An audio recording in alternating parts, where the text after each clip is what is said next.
Oceania spans over 3.2 million miles of island and ocean and offers vastly different terrains depending on where you land, from volcano forged tropical islands to the blistering outback of Australia.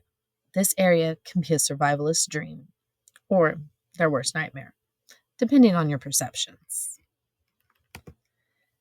Now, imagine sending middle schoolers into this environment, kids who can barely survive a hallway transition without drama.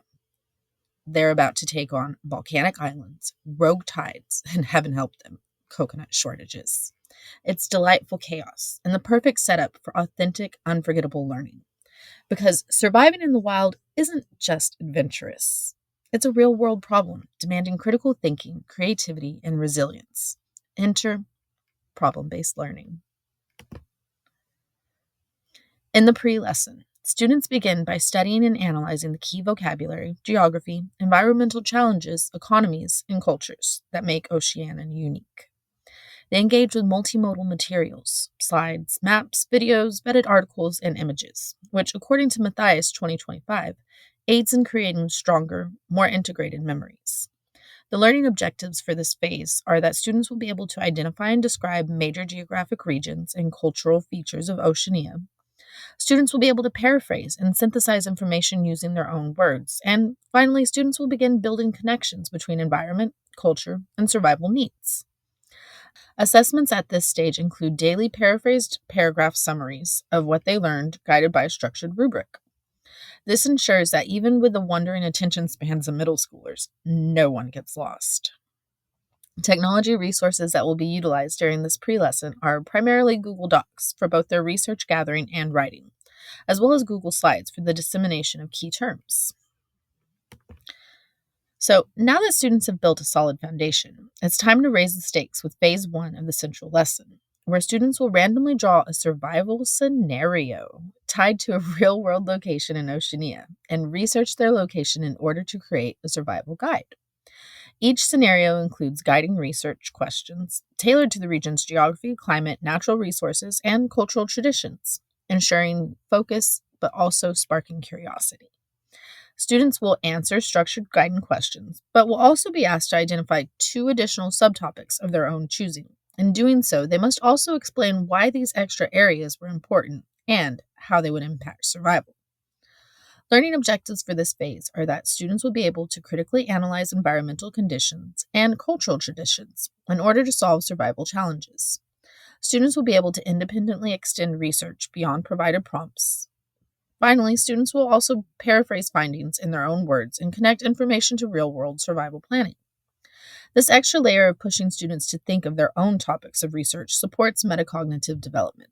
According to Gassner 2009, in order for students to become good self-centered learners, an awareness of one's own learning process and studying strategies is essential. Assessments during this phase will once again be in the form of proof of critical understanding. Students will paraphrase and summarize what they have learned on each topic in paragraph form. To ensure students stay on track, rubrics will be provided for them. The technology resources utilized during this phase of the central lesson will once again be Google Documents. With their research complete, students now move on to phase 2 of the central lesson, which is synthesizing their learning into a survival guide. Their guide must cover geography and weather impacts, natural resources and hazards, flora and fauna included, cultural insights that could affect survival strategies, and tips for surviving both wet and dry seasons, because Mother Nature doesn't do easy mode. Learning objectives for this phase are that students will create an organized guide synthesizing multidisciplinary research. Students will also explain survival strategies based on environmental and cultural analysis. And finally, students will present information clearly and creatively using multimodal formats. Combining the research of multiple areas and synthesize it into a survival guide, as Vygotsky hypothesized, stimulates higher mental functioning, once again activating different parts of the brain to achieve greater levels of comprehension and retention. Assessment of this phase will be their final survival guide product, once again with a rubric provided to make sure they polish it off correctly. Technology used during this phase will be up to the student.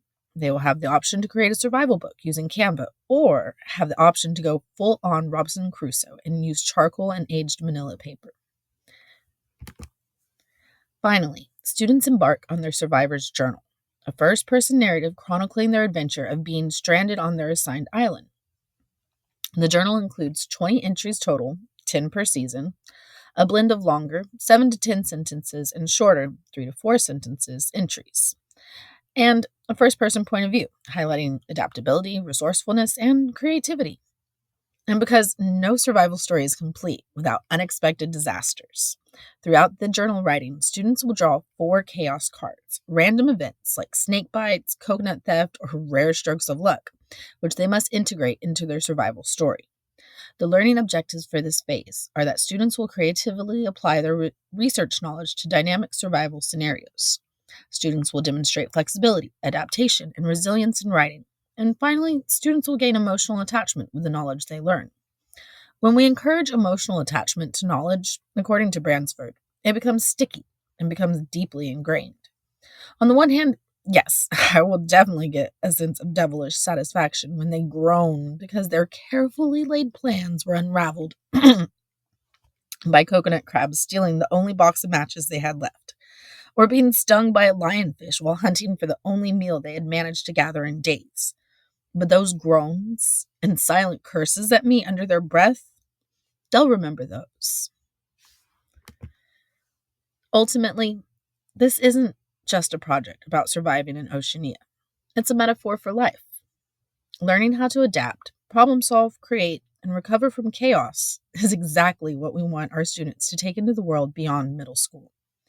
They won't just be survivors. They'll be lifelong learners who know how to think critically, creatively, and compassionately, no matter where the tides carry them. Because education isn't about perfect conditions. It's about learning to thrive, even when the coconuts are stolen.